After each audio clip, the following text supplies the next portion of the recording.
casa editorial Lo que Importa Movie y Grupo Planeta presentan El Estado del Arte con Vivi Encina.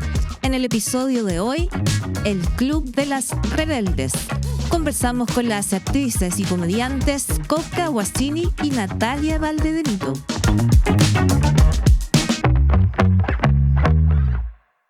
En el año 2007, Vanity Fair publicó un artículo que se preguntaba por qué las mujeres no son graciosas. Lo firmaba Christopher Hitchens. El argumento era el siguiente: mientras los hombres necesitaban ser graciosos para atraer a las mujeres, ellas no necesitaban el humor para atraer a los hombres. Así de absurdo y así de simplista. Pero sería un error quedarse solamente con esa provocación que buscaba este polémico artículo. La desigualdad de género también históricamente se ha expresado en el humor.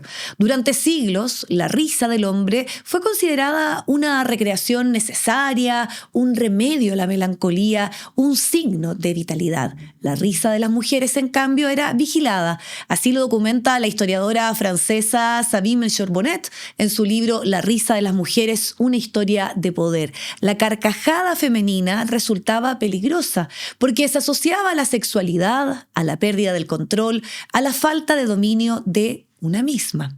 Una mujer que reía demasiado era una mujer que se escapaba. La sociedad, escribe la autora, no ha dejado de desconfiar de las que se ríen. Como en tantos otros espacios que históricamente se nos ha negado, las mujeres siempre han encontrado la forma, el modo. Nos hemos reído entre nosotras, en voz baja primero y en voz alta después.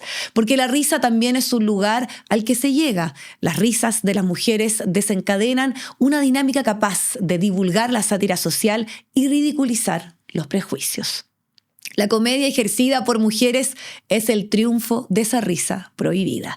Y hoy conversamos del tema, lo exploramos, lo analizamos y lo hacemos con dos mujeres que conocen y son protagonistas de ese oficio. Coca Guasini lleva más de 50 años en el ejercicio de la comedia, incluso entendiendo el rol del humor como una forma de resistir en plena dictadura. Hoy lo sigue haciendo con su exitoso podcast La Revolución de las Viejas, porque como ella dice y lo ha planteado varias veces, todavía hay mucho que decir. Natalia Valdebenito marcó un hito hace ya 10 años cuando se subió a la Quinta Vergara y se convirtió en la primera mujer comediante en ese escenario luego de 14 años que gana la Gaviota de Oro hablando de feminismo ante todo América Latina, entendiendo desde ese entonces y demostrándolo cada vez que la comedia siempre ha sido un arma muy poderosa. Bienvenidas, bienvenidos al Estado del Arte.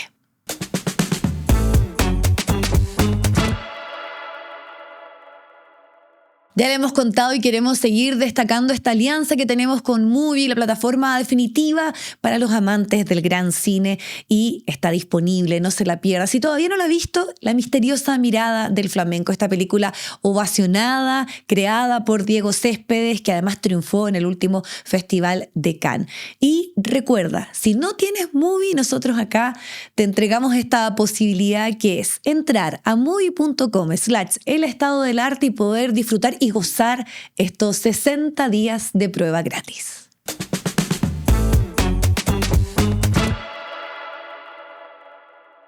Natalia Valdebenito, muchas gracias por estar en este capítulo en que queremos hablar de algo que se le prohibió a las mujeres durante muchos años, que yo lo exponía también en esta presentación, que fue el humor, fue la carcajada, era una forma también de que las mujeres no expresaran sus emociones, sus sentimientos.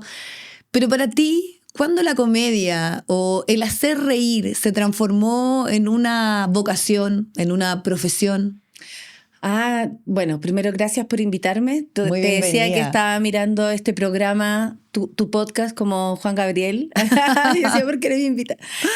No, muchas gracias. Es linda esa pregunta porque tiene como varias esquinas, creo yo.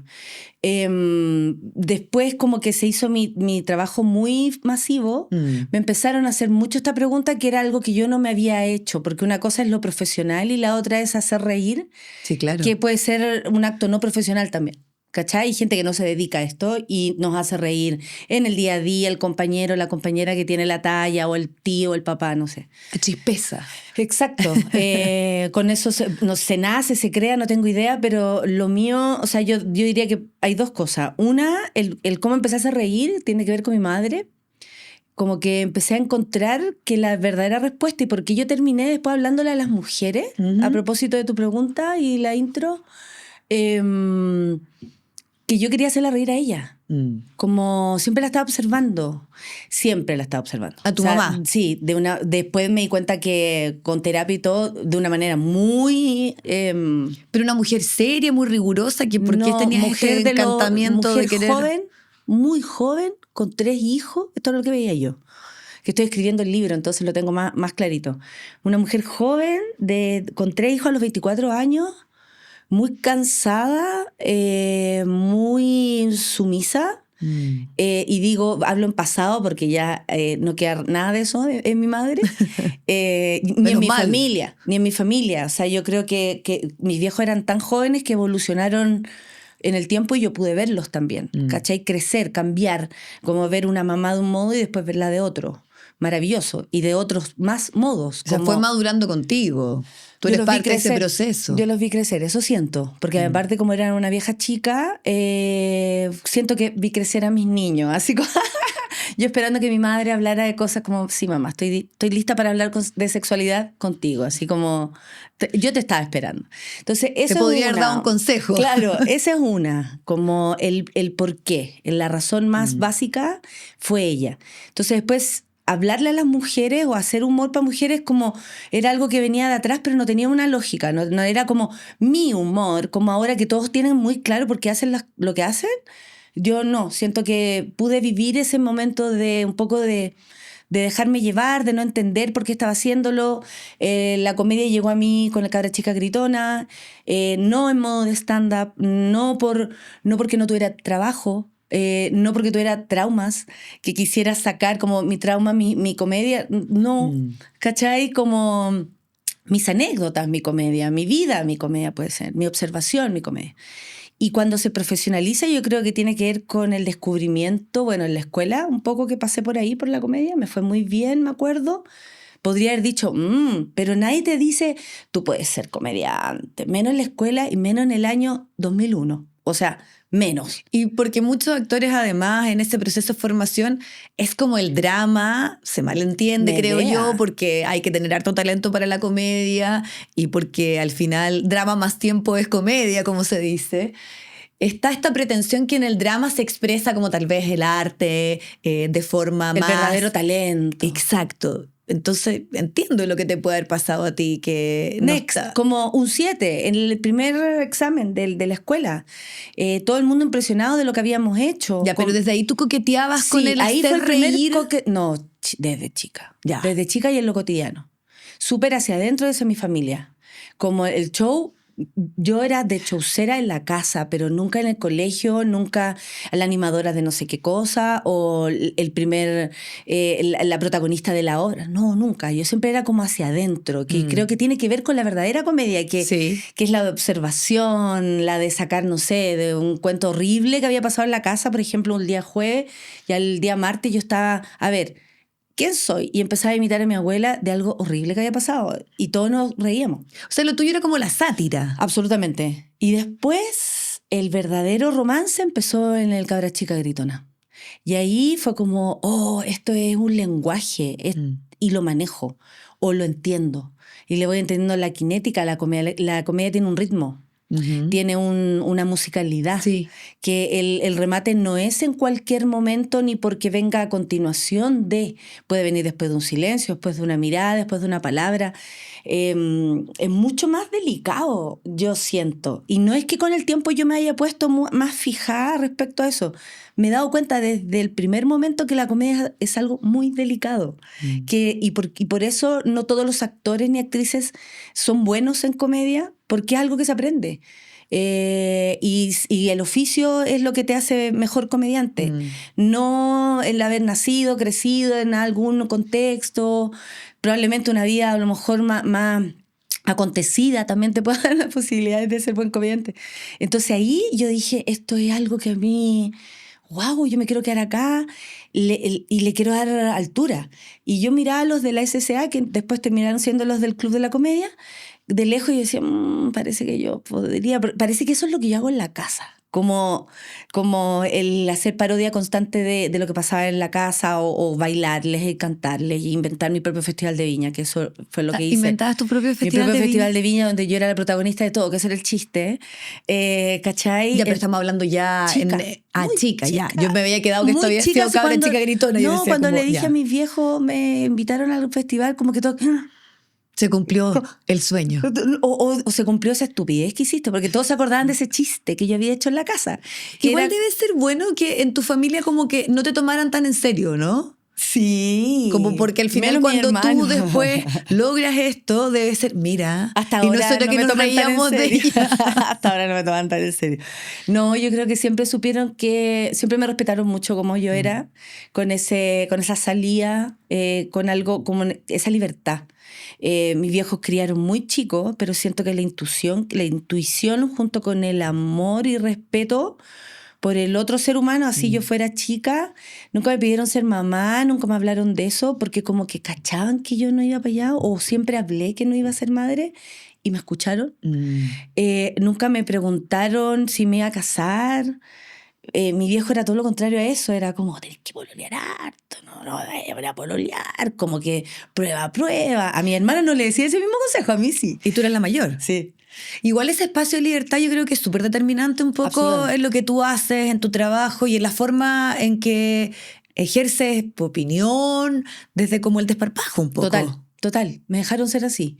Y me dejaban tomar mis propias decisiones. Yo me acuerdo que muy chica me sentí súper juzgada, y lo voy a decir así como burlándome de mí. ¿Ya? Por mis abuelos, por mis tíos, porque yo era distinta, porque me iba a ir a vivir sola, se pusieron a llorar. Me acuerdo cuando les conté, como, ¡ay, fracasó la niña! Así como fracasó para vivir sola. Me acuerdo de mi Guille. Oh, mi Guille, hermosa. Y mi otra abuela, ¿no? La que falleció hace un año, sabía perfecto, así como, tú no debes tener hijos. ¿Para qué debes tener? ¿Por qué? ¿Cachai? Como, esa vida no es para ti. Como me leyeron siempre tan bien, pero yo creo que tiene que ver con crecer juntos. Lo que te decía, yo vi crecer a mis papás, entonces ese crecer juntos nos hizo ir conociéndonos en el camino y no seguir normas, como, bueno, después hay que... o sea, ¿por qué me dejaron estudiar teatro si mi contexto social no era para eso? Yo tendría que haber salido a trabajar. Yo tendría que haber salido a estudiar algo que me diera lo más rápido posible un sueldo. Pero no, pues, me dieron la posibilidad de ser actriz. Y ahí cuando tú dices, te dieron la posibilidad de ser actriz, después tomas el camino del humor, de la comedia, ¿eso se va dando de esa forma orgánica y natural que sientes tú, oye, parece que yo tengo talento, parece que siempre fui buena para hacer reír? ¿O hay esas definiciones que uno siente que un poco también en esos relatos más de película como, no, voy a dejar todo lo demás y ahora me dedico? ¿Y cómo se empieza a construir ese camino? Porque ¿a quiénes empiezas a mirar? ¿Cómo empiezas a buscar tal vez esa identidad de lo que tú ibas a explorar y ibas a presentar como tu humor o tu comedia o tu stand-up? Es súper loco porque lo mío es súper identitario. O sea, tú escucháis algo y tú decís, o estáis hablando como la Valdebenito. Para mí es cuando la gente me dice como ofensa que les dicen eso, como, ay, ya te pusiste como la Valdebenito. Y digo, es como cuando uno le decía a ti. Ay, ya apareció la Gladys Marín. ¿Te acordáis? Como a la que alegaba le decían así. Bueno, a la que alegan... Combativa. Le dice la Valdebenito. Claro, yo me siento absolutamente honrada por eso. No me ofenden en lo absoluto, quiero que lo sepan. Te halagan. Pero obvio, porque hay un tono. Es como cantar de una manera. Es como lograr que una canción suene a mí. Es eso. O sea, que tú escuches y digas, eso es... no, pero te pusiste como... Es porque ya hay un sello, hay un estilo. Y yo creo que eso es lo más difícil de lograr en esto. Y no porque... Bueno, porque uno que siempre se quiere diferenciar de los demás, pero también porque esto lo exige.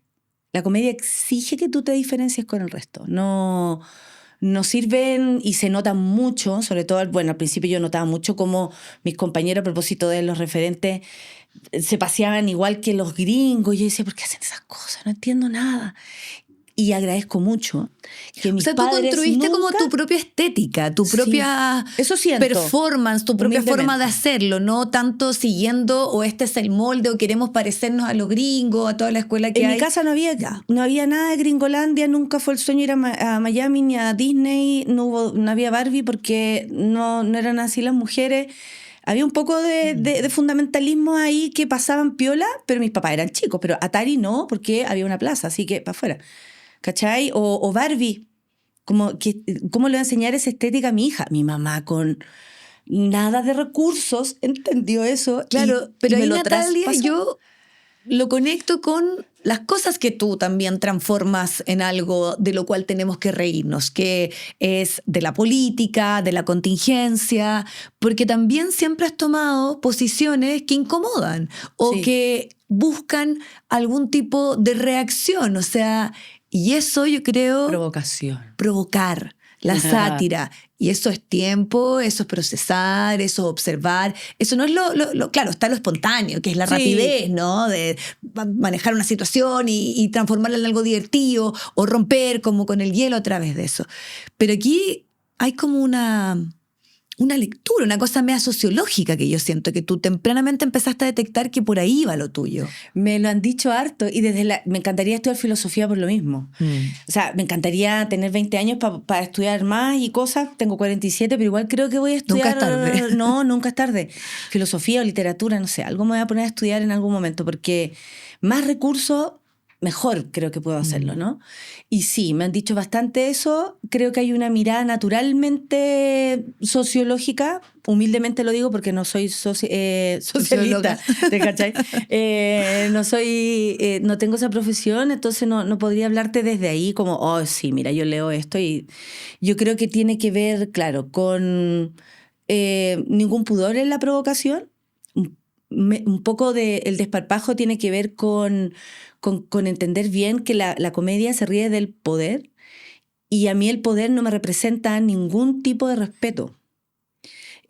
Personalmente no tengo una fijación, nunca me gustaron, por ejemplo, hasta eso, nunca me gustaron los hombres o los minos que fueran, que me gusta admirarlo, a ver qué se llama, no sé cuánto, porque el apellido no sé... Nada. No, mis amigos no son los animadores de televisión, los productores. Yo creo que nosotros nos hemos visto y tú, ¿cachai? Que yo siempre he llegado con la misma gente, con mi mismo equipo. No me interesa. Y como no me interesa profundamente, sale de mí esa reflexión, creo yo, muy genuina. Y además leo, me informo, me preocupa entender y aprender más. O sea, creo que no vengo con ese bagaje como de mi casa. Bueno, en mi casa se estudiaba, se escuchaba música, tuve que buscarlo después, las referentes vinieron después, ¿cachai? Como que uno seguía aprendiendo después, no venía hecha. Entonces, sí, pues hay una mirada muy crítica, pero al mismo tiempo muy sarcástica, como de ver inmediatamente dónde está el chiste en el cuento, es algo como una deformación profesional, no sé, en un velorio, donde sea, cuidando a mi abuela. Para ti el humor no tiene límites, entonces. Mi propio humor, no. Que me limite es otra cosa. ¿Pero te limitas más ahora por todo lo que ha sido? Porque además del humor y este camino que tú has elegido, lo que significó en 2016, yo creo que marcar un antes y después también en lo que son las mujeres en el escenario del Festival de Viña, es en paralelo a un rol público en una radio, donde tú todas las mañanas hacías un programa donde estaba la información, donde estaba la opinión. Entonces también tú, Natalia Valdebenito, comediante, stand-up, pero también mujer opinante, mujer que ha estado en ciertas controversias, en ciertas polémicas, y que tú me dices, bueno, también tienen costo, también a rato duelen. Entonces, ¿cómo miras ese camino y hay algo de lo que te arrepientes para atrás? Como con esa convicción y seguridad que yo te escucho ahora de dónde estás, claro, dónde con llegaste. convicción también me puedo arrepentir. Sí. También uno se puede arrepentir, ¿o no? Sí, creo que de lo que me arrepentí, pedí disculpas, que tiene que ver con este malentendido que hubo sobre los mineros y fue como muy honesto de mi parte porque alguien me dijo así, ¿por qué no defendiste como el chiste? Y yo, es que no hice un chiste. Si hubiese sido un chiste, yo habría tenido una explicación y después incluso lo puedo defender y explicar. Pero cuando no es un chiste, yo no tengo por qué defender algo que salió mal, más encima muy manipulado, muy utilizado, de una manera muy horrible, y que podía hacerle daño a alguien. Yo en ese aspecto no tengo ningún pudor. Como... No, y siento hasta ahora que no me pasa nada como con eso, así como, ay, ¿por qué pedí disculpas? Oh, qué bueno que lo hice. Porque yo, pese a lo mal que me sentía, estaba tranquila. ¿Cachai? Conmigo, de yo estar de acuerdo conmigo, no estar actuando en coherencia, que para mí es súper importante. Creo que yo he buscado la coherencia brígido.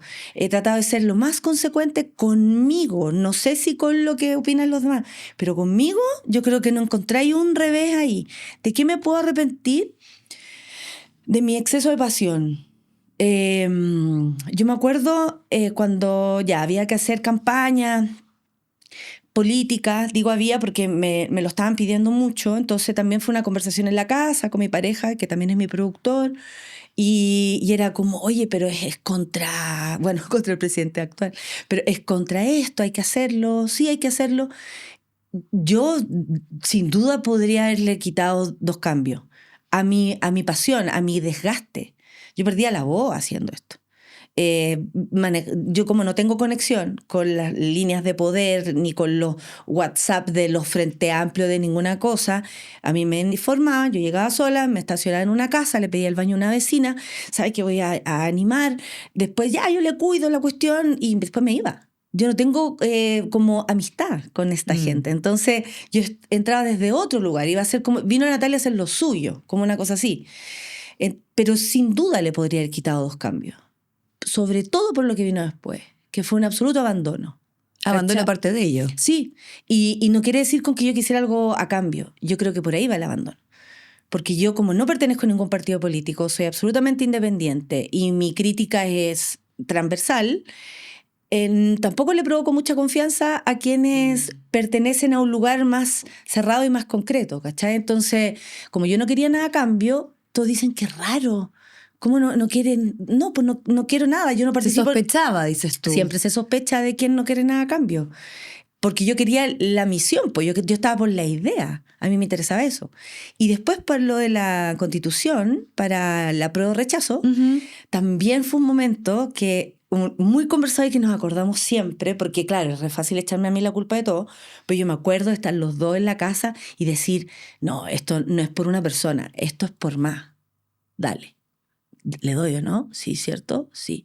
Siempre nos acordamos de ese momento porque fue como, ¿y si hubiésemos dicho que no? Claro. Me resto y tal vez, no sé, no habría sido tan protagonista porque siento que también me dejaron de protagonista. Yo, por ejemplo, siento que terminé animando esa gran... que fue el cierre. El cierre, 500.000, no sé cuántas personas. Y yo sé todos los que estaban detrás que hoy día conservan absolutamente su puesto de trabajo. Todo el mundo está muy bien enchufado en algunas partes, con nombre y apellido, sé perfectamente quién, incluso me ofrecieron plata después cuando perdimos.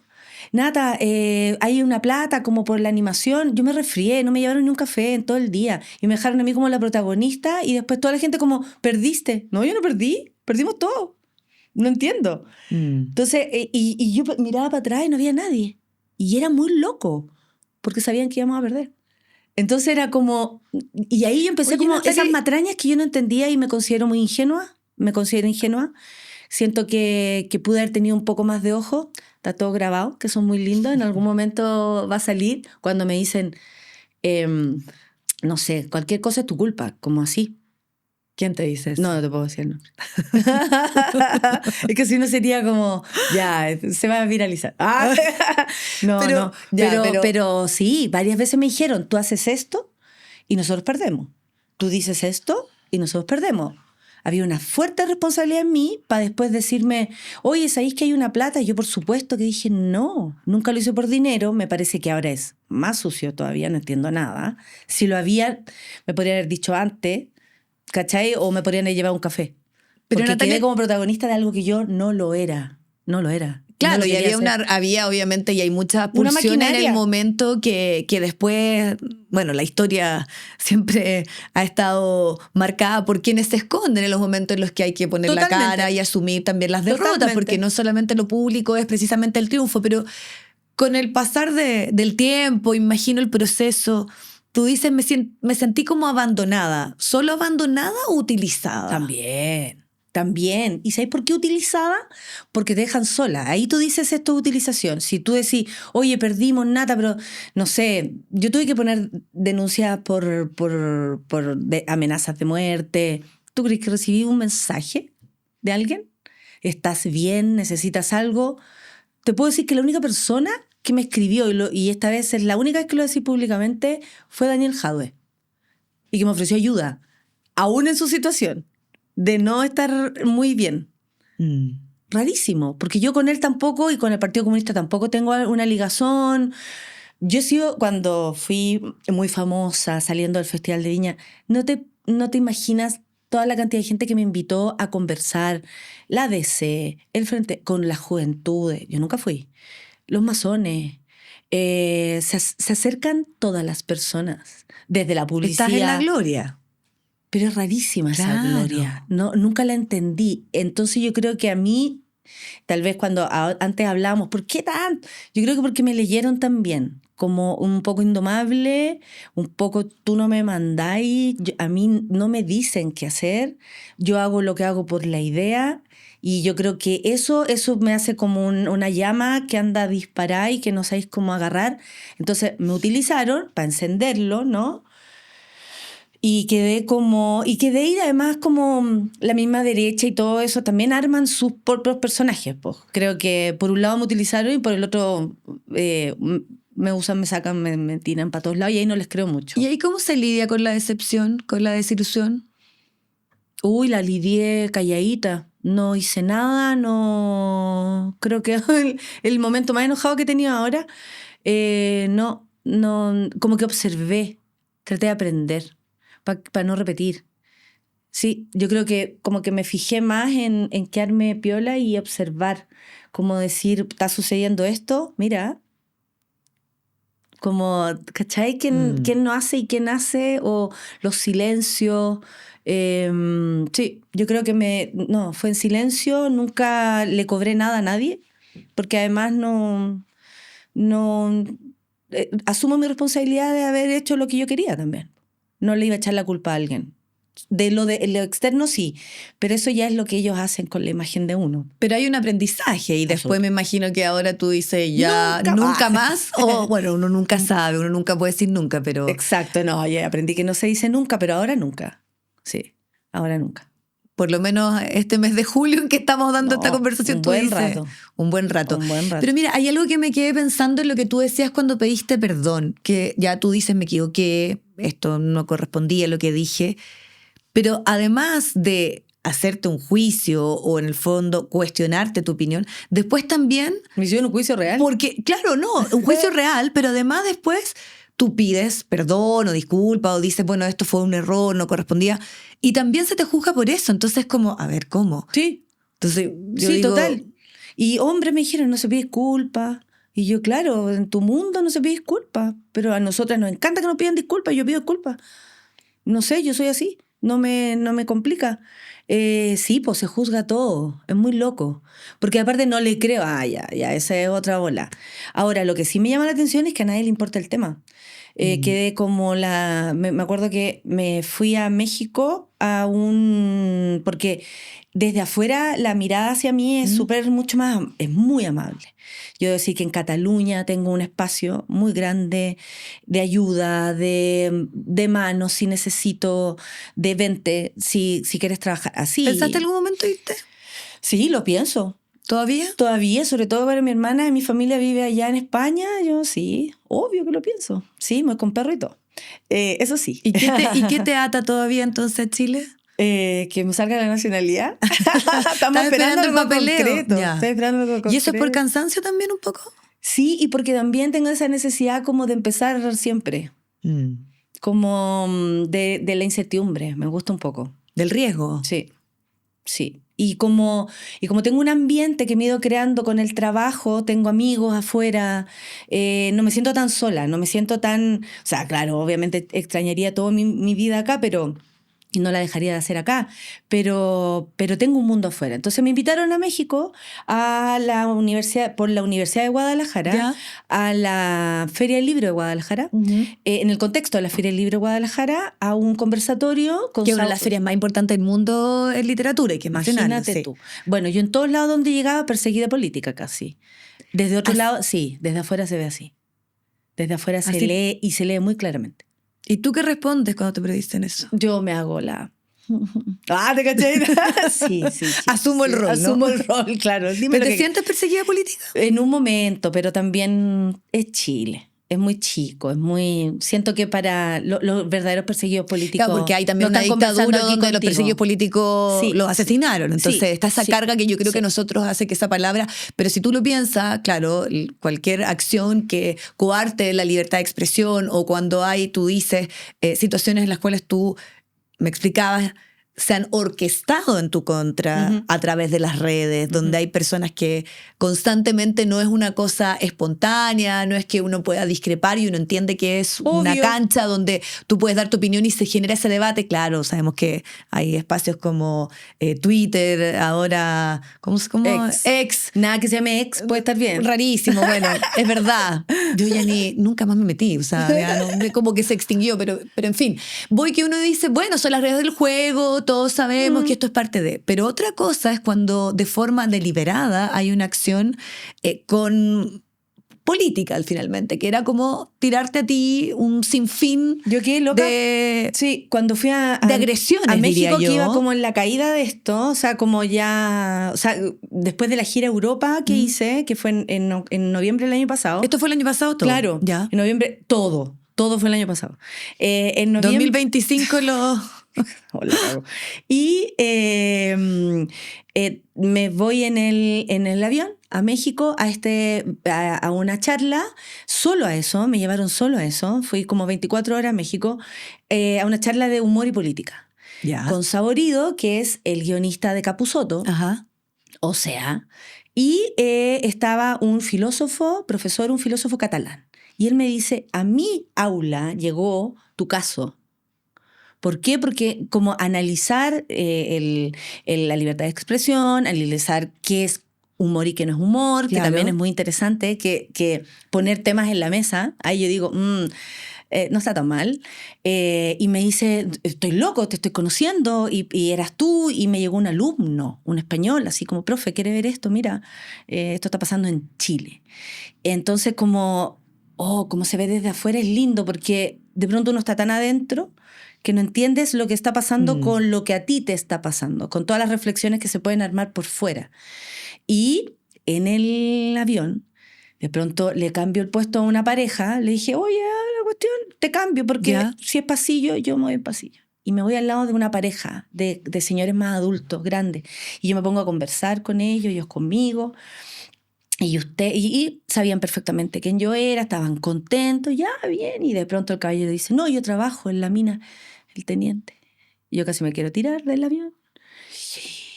¿Qué va a pasar en todo este vuelo? O sea, yo voy a tener que lidiar con esto todo el tiempo. Todo eso así. Y la señora al final, él me cuenta de su trabajo, era una persona que trabajaba en las maquinarias, le encantaba su trabajo, hablaba muy lindo de su trabajo, yo muy atenta también a todo, porque aparte puede ser peligroso, pero yo igual voy. Y me dice, con usted se pasaron. Me dice la señora, ¿le puedo decir algo? Sabe que hay mucha gente que piensa como yo, y no todo el mundo cree que usted fue la culpable de este accidente. Usted la trataron como la culpable de este accidente. Y no es así. Con usted fueron muy crueles, me dijo. Y yo te juro que era como... Se me juntaba todo. Yo estaba todavía reflexionando sobre esto. No lo tenía tan bajadito ahora, tan terapiado, no sé qué. Ay, fue un respiro ver que hay otras miradas, que desde adentro también hay otra mirada. Fue bacán poder decirle, yo siento que sí, eso fue un error, como... hablarlo, ¿cachai? El caballero, no, señorita, esto Y él me empezó a contar lo que pasó después del accidente, que eso nunca más lo supimos. Lo que pasó con la familia, nunca más supimos. Y fue como, y me dijo, y a nadie le importa. Y yo, con usted, fue así como, fue mucho, porque el accidente era lo importante, no usted. No sé si está de acuerdo. Y yo, por supuesto que estoy de acuerdo. O sea, esa conversación le dio mucho más sentido A todo. y le dio un consuelo probablemente a lo que tú estabas viviendo, que no le iba a dar nada más, ¿no? No le iba a dar nada más, entendiendo muy bien que los que estaban sufriendo eran las familias, entendiendo muy bien y haciendo siempre esa separación, que yo creo que lo aprendí muy bien desde la empatía de mi vieja para adelante. Quienes sufren es como ponerse en el lugar, por ejemplo, del activismo. No, porque los activistas están en peligro. Los activistas no están aquí conversando tranquila contigo. No soy eso, ¿cachai? No soy una perseguida política porque ando tranquila por la calle y ya pasó, creo, ¿no? Como tener a 4 diputados investigándome en todos los municipios de Chile, 347 oficios, más el ministerio con el cual nunca he trabajado. Yo nunca he trabajado con ningún gobierno. Ninguno, si tú buscáis para atrás, no hay ningún contrato mío, ninguna factura, nada. Me han auditado no sé cuántas veces, me revisan hasta por debajo, o sea, yo tengo todo muy ordenado porque también estoy muy fiscalizada. Oye, Natalia, ¿qué explicación le das tú a eso? A esa como persecución, a todo lo que ha sido, bueno, tú dices con errores, con algunas virtudes, con éxito, con situaciones en las cuales te sentiste más sola, abandonada por tu propio sector. ¿Por qué crees que hay como una... Claro, tú dices, no es una persecución política, pero una cosa como deliberada hacia ti? Una cosa como que de repente no termina. ¿Por dónde pasa?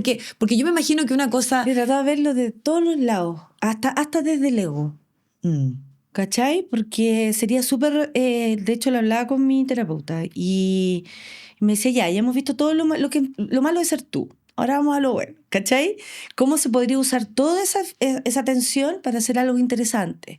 ¿Cómo se puede usar toda esa tensión que hay sobre ti para decir cosas que colaboren? Como, ¿me entendís? Como saber utilizar tus propias herramientas, esa propia cámara que está ahí como frente, o que yo sentía que estaba así. Y creo que la única respuesta que todavía no llegó. Siempre me pregunto, ¿por qué? Siempre me pregunto, si estoy aquí en mi casa, haciendo nada, jugando en el celular. O sea, de hecho, las personas que me conocen me dicen, pero si tú estás ahí como tranquila, o sea, siempre estoy escribiendo, siempre estoy leyendo, siempre estoy con mi perro, siempre estoy más encerrada, me encanta. Ahora estoy más salidora porque tengo más noche y menos mañanas, menos madrugadas, pero no... Me encantaría decírtelo desde el ego, me encantaría decírtelo desde la comprensión, desde la sociología, desde la filosofía. ¿Por qué? No. Yo creo que hay factores. Soy mujer, soy muy distinta a lo que o sea, soy lo que digo, porque soy una mujer que no va a ser madre, tengo 47 años, no lo fui, no lo seré, ya está. Ahí ya no hay una discusión que puedas tener conmigo ni con mi cuerpo. Hasta mi cuerpo dice que no.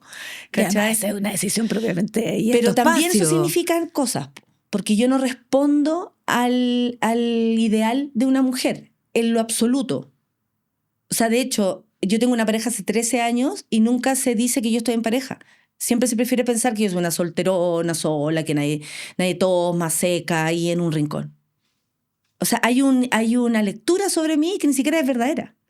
Se han inventado cosas tremendas. Y algunas me encantaría que fueran verdad para hacerlas chistes. Pero no puedo porque no son verdad. O sea, que yo había encontrado a mi ex pareja, que ya después de 13 años ya caducó, ya expiró. O sea, es una relación más estable que muchas otras. y de larga ya... De mi ex pareja, que yo lo habría encontrado con un hombre, imagínate. A mí y que eso sería como la razón del humor. De por qué soy yo, claro, por qué soy así. Ella es así por eso. Y yo primero no consideré eso como algo a lo cual rebatir porque me pareció muy homofóbico. No es mi modo. Soy absolutamente queer, yo creo, en ese aspecto. Así que lo encontré primero homofóbico y después como, qué estupidez. Como, ojalá hubiese sido eso. Me habría servido un montón, pero habría sido mucho más fácil, dices tú, claro. Habría hecho más comedia con ese, no sé, esa relación que falló, ¿cachai? Que me hizo daño o lo que sea. No. Entonces, claro, ¿cómo lidiáis con eso? No lo puedo comprender porque hay una visión que yo no tengo de mí. No... Me igual está bueno un poco, creo yo, ¿no? Por todo lo que estamos hablando. O sea, de repente como disociarte, porque si no...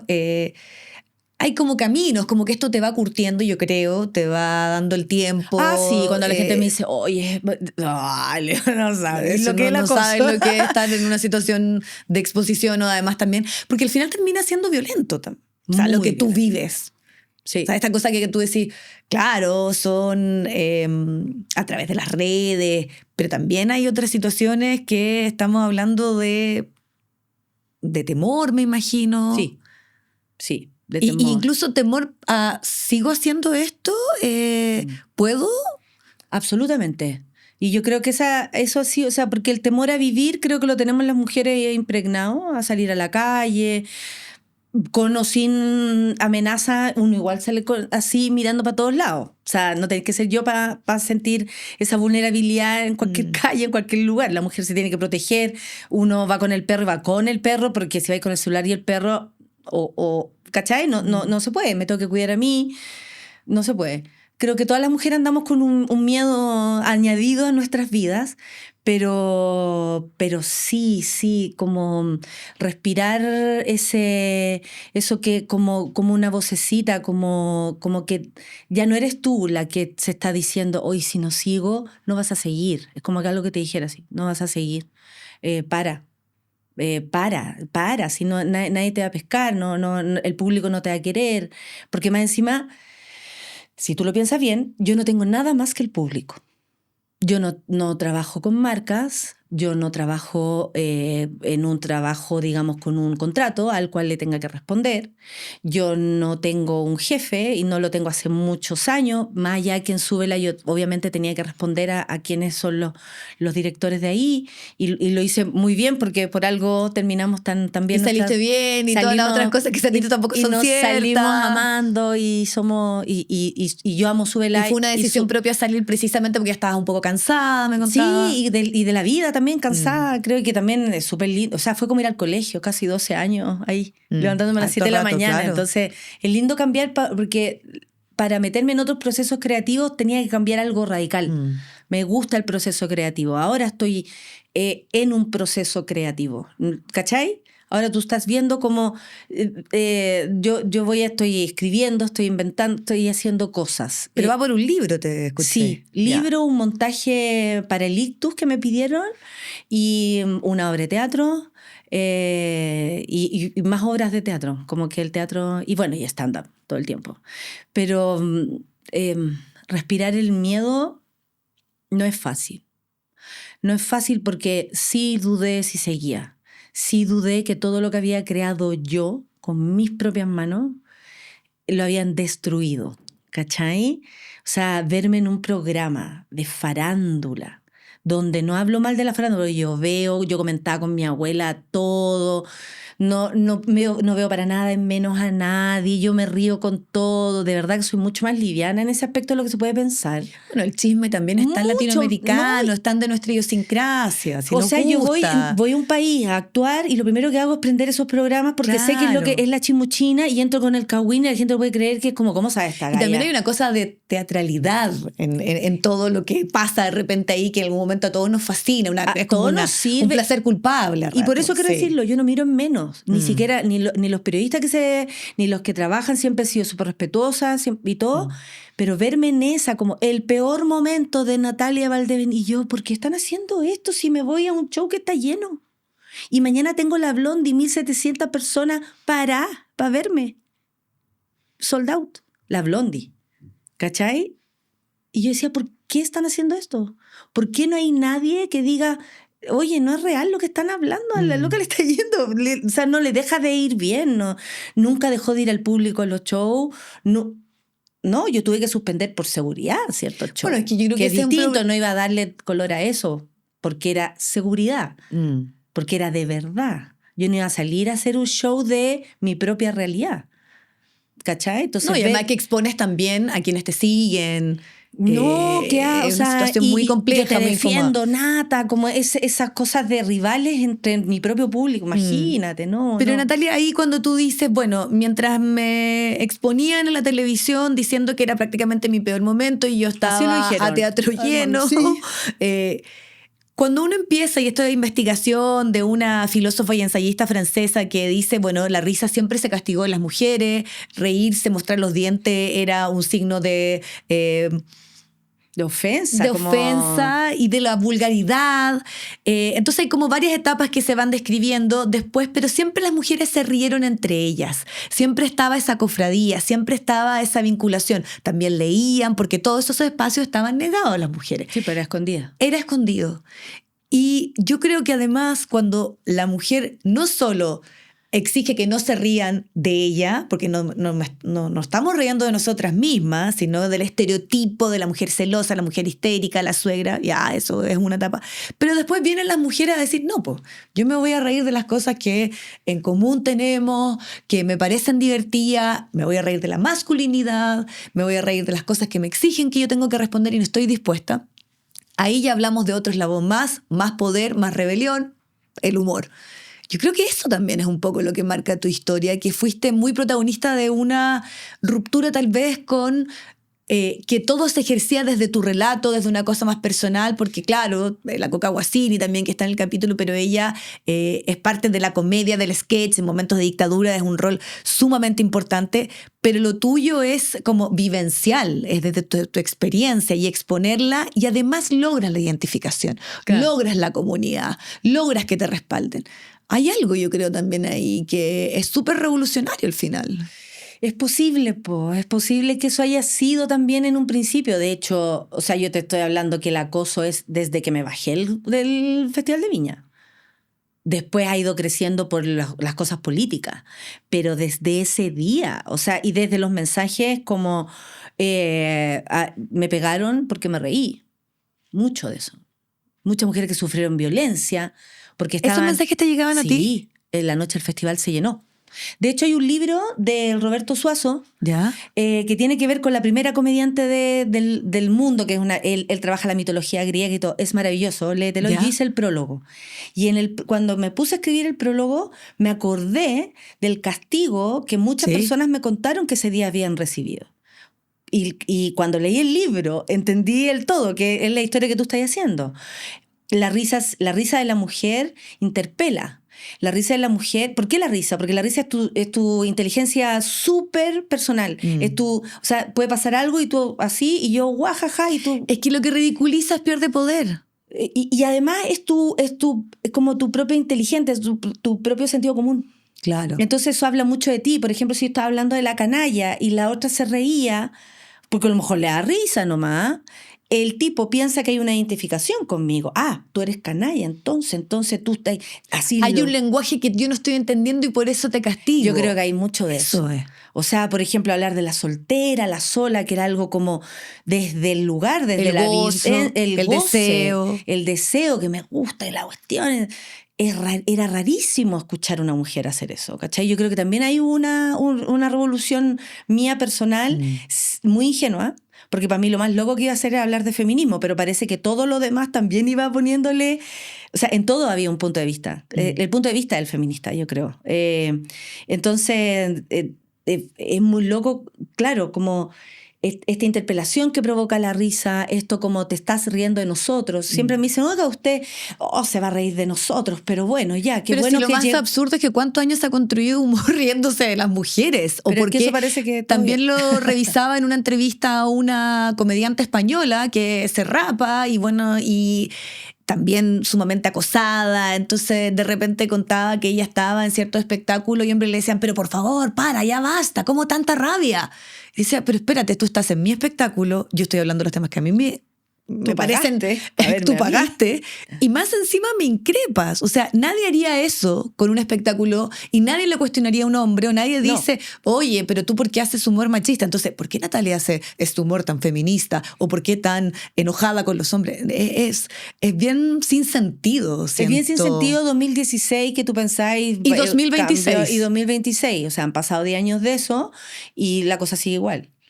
respecto a eso, a esa mirada como, oh, las mujeres, o, bueno, en realidad para todos lados que voy me hacen siempre, menos los bares o donde tú pagáis para verme, pero si me invitan a trabajar es como que siempre, por favor, cuidado.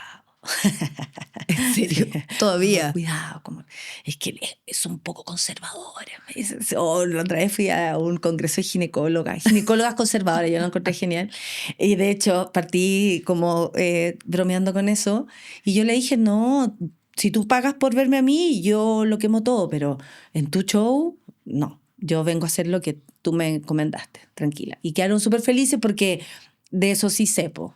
O sea, el lenguaje es maravilloso, entonces sirve para inventar de todo lo que uno necesite. No necesitáis las palabras, ni las soeces, ni los garabatos, ni pasarte 3 pueblos para decir lo que queréis decir. No, y además que también si lo entregas y se queda solo en eso, se omite lo demás. Y al final la discusión va a ser, oye, ¿cuánto garabato? Y es como, y perdón. llevo muchos años también. Claro. O sea, el próximo año cumplo 20 haciendo stand-up. Yo empecé en el 2007. 20 años haciendo esto. Entonces, y sin parar.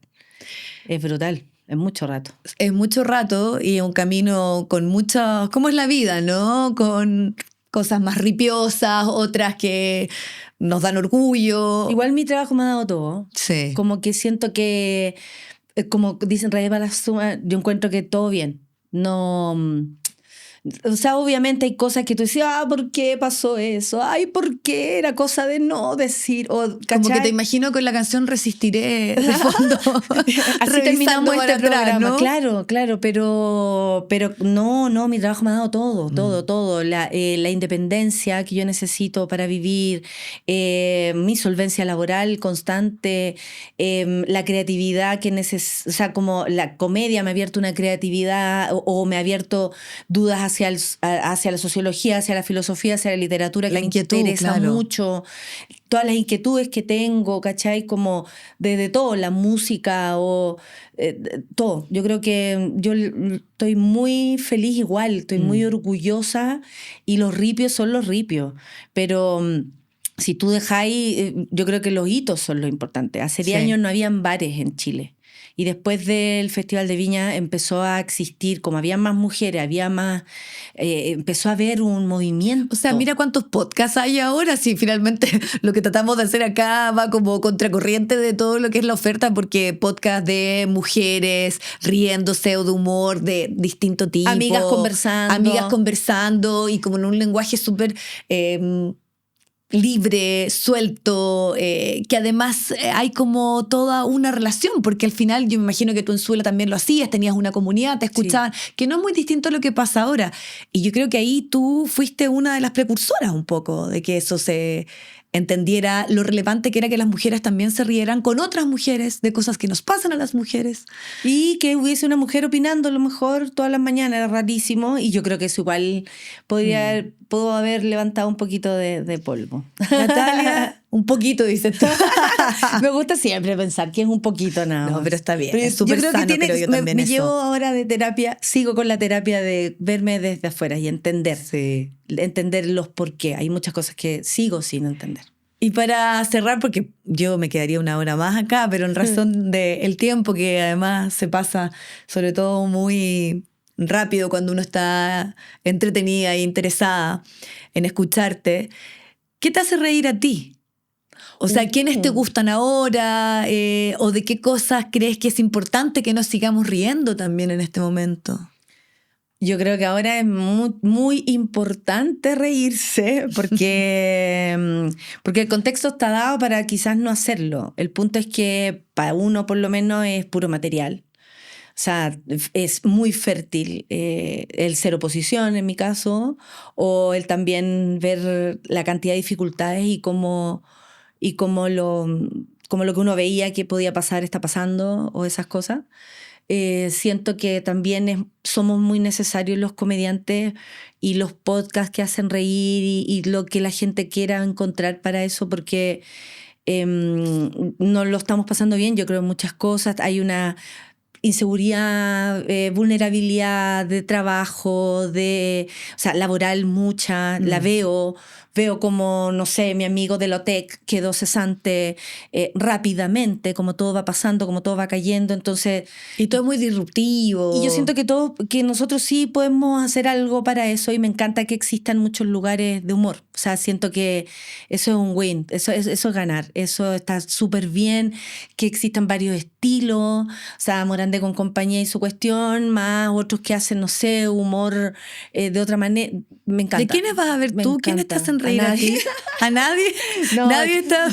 no, yo me gusta mucho, cuando puedo ir, siempre voy, siempre lo disfruto mucho, como me encanta salirme de mi lugar de comediante, no soy muy fijona, excepto con Hay una cama joven que yo me llego a perder con un las poco cosas porque muchos nombres nuevos. Mucho, pero sí me gusta mucho lo que está pasando con las chicas. O sea, creo que hay muchas, creo que ya se están ellas manejando muy bien. Creo que en el caso de las mujeres, cada una tiene un estilo. En el caso de los varones se parecen mucho más. Desde hasta cómo se visten. Los ven más homogéneos ahí. Absolutamente, absolutamente. Desde cómo se visten, cómo hablan, se copian entre ellos. No tengo ningún poder en decirlo. En cambio nosotras, si bien al principio era como, ay, todas hacen humor de no sé qué, no. Yo anoche estuve viendo a Looney Love, así es como se llama la Looney Love, que hace también otro podcast que se llama Leve, en Absurda, en un ciclo de Absurda con el GAM. Y además la Pame Leiva. Dos personas súper distintas, geniales, de principio a fin. O sea, tú puedes decir, claro, mi comedia, esa es otra cosa. Lo claro. Que yo hago no tiene nada que ver con lo que hace la Pame, lo que yo hago no tiene nada que ver con lo que hace la Looney, pero verlas, cada uno en su estilo, cada uno en su lenguaje, cada una con su vestuario, súper distinta, súper disonantes, incluso era como, ¿por qué las juntaron? Como que nada que ver. Yo dije, esto es, o sea, lo logramos, ¿cachai? Aquí hay pasta para seguir y estas dos van a seguir, y si yo llevo 20 años, también estas van a llegar después 20 años. Y fue como, qué rico. Y después vaya a ver a otro. Y también la Paola Molina no tiene nada que ver con lo que te he dicho. La Cintia Gallardo no tiene nada que ver. La Darinka, la Pau San Martín, la Palomos.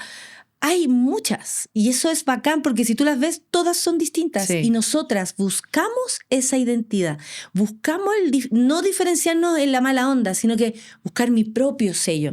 Y verlo es increíble, porque me confirma a mí que vamos bien, ¿cachai? Y es inspirador, te empuja, no estoy sola, no estamos solas, y me hace, yo me río de todo, bueno. Yo me río harto.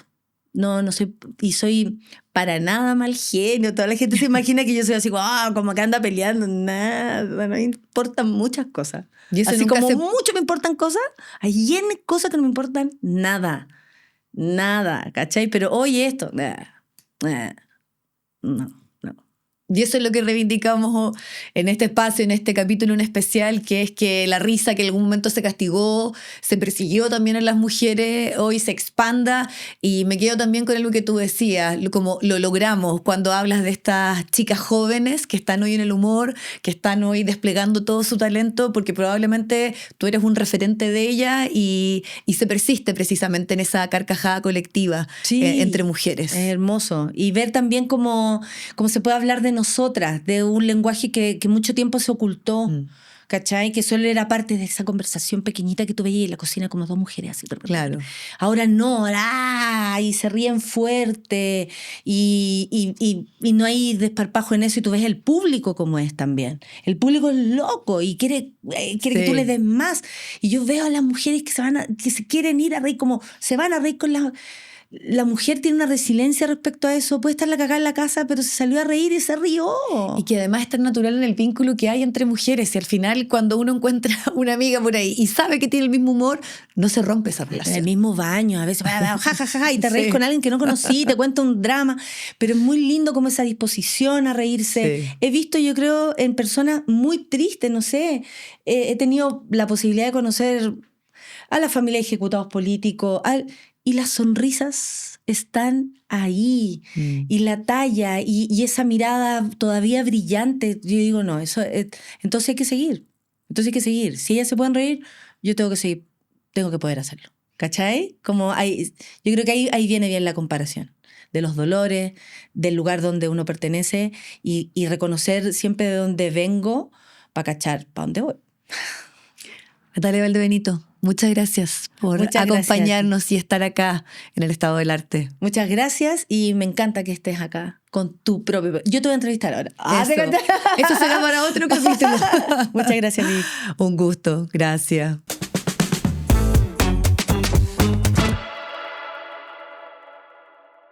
Les quiero contar de una colección de lujo de Grupo Planeta, Lemebel, incómodo, brillante, inolvidable. Su obra regresa con nuevas portadas, lecturas y formas también de conversación. Son textos que arden, que incomodan y que siguen latiendo con la fuerza de esta literatura feroz, que es profundamente política y que está marcada por el pulso callejero que solo la voz de Pedro Lemebel pudo capturar.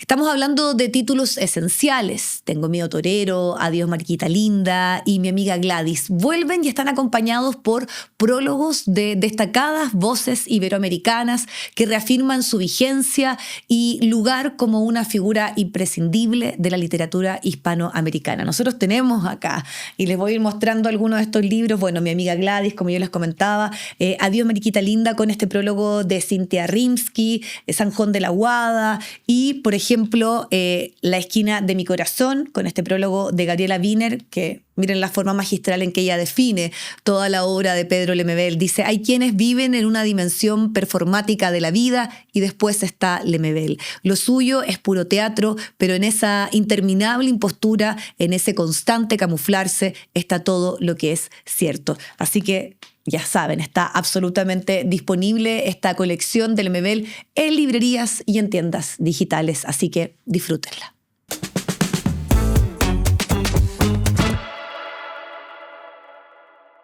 Coca Guasini, muchas gracias por el tiempo y sobre todo porque hoy queremos hablar del humor, de la comedia, que es algo que tú has explotado en televisión, en el cine, en las teleseries, en el teatro.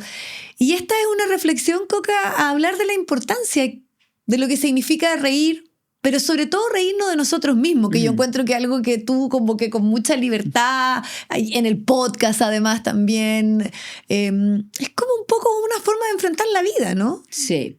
Bueno, Vivi, yo también estoy feliz de estar aquí, que me hayas invitado, porque conversar contigo es muy entretenido, siempre es muy valioso. Ay, gracias. El humor sí es como una forma de vida, porque es una manera de enfrentarte a todo lo que vives de todas las maneras, y siempre el humor, incluso muchas veces pensaba el humor, por ejemplo, en una pelea de pareja, aparece algo de humor y es capaz de desenredar inmediatamente, de distender y de que te podís sentar a hablar ya de una manera, no estar enojado. Es mirar la vida también dándole una vuelta, porque el humor, como decías tú, uno se ríe, o sea, si tú no te sabes reír de ti, es difícil que tengas humor, porque tenés una seriedad contigo mismo, y el humor necesita la distancia, necesita que tú mires al frente o que te mires tú al frente y seas capaz de, bueno, de reírte de ti, de decir, esta eres, así es, tómalo con risa. Y bueno, y también me ha tocado hacer mucho humor en la vida trabajando. Nuestro grupo de teatro, con el que yo partí haciendo teatro, que era Gonzalo Robles, Cristian García Oro y la Malucha Pinto, ellos sobre todo tenían mucho humor. Yo te diría que yo era bien seria de joven. Sí. Me cuesta imaginarte seria, Coca. Sí, fíjate que... Pero habla bien de ti, que con el tiempo sea algo que tú, bueno, explotaste y trabajaste desde el punto de vista de tu carrera, pero que lo tengas como... O sea, tú eres una persona que entra y eres alegre, sí, y entras con mucha sonrisa y riéndote también. Sí, es que eso sí, soy buena para reírme. Ya. Más que yo provocar la risa. Pero sí me he rodeado siempre de mucha gente que son con los que yo me río mucho. Y ese era mi grupo también, ¿me entiendes? Entonces, muchas de las cosas que vivíamos en ese tiempo, momentos duros, vivíamos en dictadura, teníamos un peso encima. Entonces, muchas cosas finalmente les dábamos la vuelta para poder reírnos y poder encontrar, y ahí encontrábamos espacios comunes que los empezamos a transformar y a convertir en nuestro trabajo. Coca, ¿y en algún momento, pensando en el contexto difícil también de lo que significaba cualquier expresión artística en la dictadura en nuestro país, también hay debates, ¿no? Si el humor es una forma y una herramienta de abordar ciertos temas, o más bien había que irse a algo ya más militante o con una posición más clara respecto a lo que ocurría. Entonces no sé ahí si en algún momento tuvieron ciertas críticas, sobre todo pensaba yo en los sketches en la época de Sábado Gigante. Evidentemente que lo que vivíamos era duro, no era llegar y transformarlo en humor. Nosotros buscamos en ese momento, a través de los Eguiguren, buscamos la manera, y eran en el fondo las clases sociales que se enfrentaban unas a otras.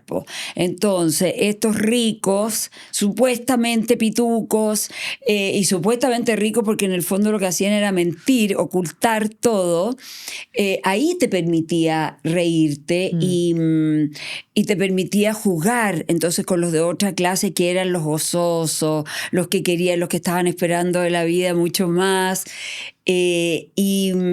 Probablemente las críticas sí, siempre van a estar y probablemente estaban también, pero nosotros lo hacíamos como con mucha seriedad.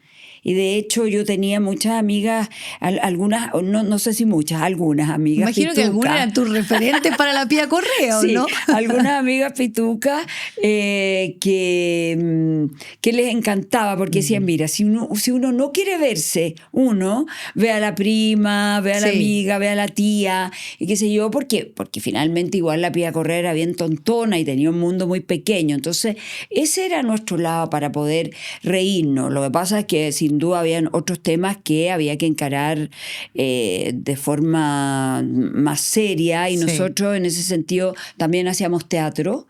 Y en el teatro tocábamos temas de repente harto más duros y de otra manera. Ya, pero yo creo que igual siempre en el humor hay una crítica social, porque esto fue un sketch que fue del 82 al 87, corrígeme si me estoy equivocando en los años, y la Pía Correa también era representación de una clase que no quería reconocer que estaba empobrecida, que era profundamente discriminadora además, y como tú dices, tal vez limitado, y es un reflejo también de un cierto sector que de alguna manera ustedes interpelaban con esta caricatura, con esta sátira. Sí, por supuesto. Era, claro, ellos estaban siempre escondiendo lo que eran, aparentando, ¿no? Era un momento de mucha apariencia. Entonces, en años que fueron duros económicamente también para nuestro país en el contexto de la dictadura. Exactamente, fueron duros. Entonces, el hecho de que ellos estuvieran reprimiendo provocaba en la gente que te pudieras reír. De hecho, una vez fuimos a una fiesta en una población, la población La Victoria, que fue una experiencia preciosa. Mira. Porque ellos tenían como unos festivales donde hacían distintas actividades artísticas, manifestaciones artísticas en la calle, en las esquinas. Nosotros llegamos allá igual con miedo, o sea, siempre mi personaje producía miedo porque podía ser que se me vinieran encima, ¿me entiendes? Y que, qué sé yo, nos rechazaran. Pero estaba clarísimo, era como los cuentos infantiles, era la bruja mala. Entonces, cuando estábamos haciendo el sketch donde la Pía Correa miraba y estaba atacada porque veía a toda esta gente, estas hordas que se le iban a venir encima, entonces la gente se reía mucho y nos aplaudían y nos querían muchísimo. Ahí había una crítica que evidentemente era velada, y la comedia, como dices tú, puede llevar en sí mucha crítica social. Lo que pasa es que yo creo que nosotros hemos sido prejuiciosos. Y la comedia siempre se ha mirado un poco en menos.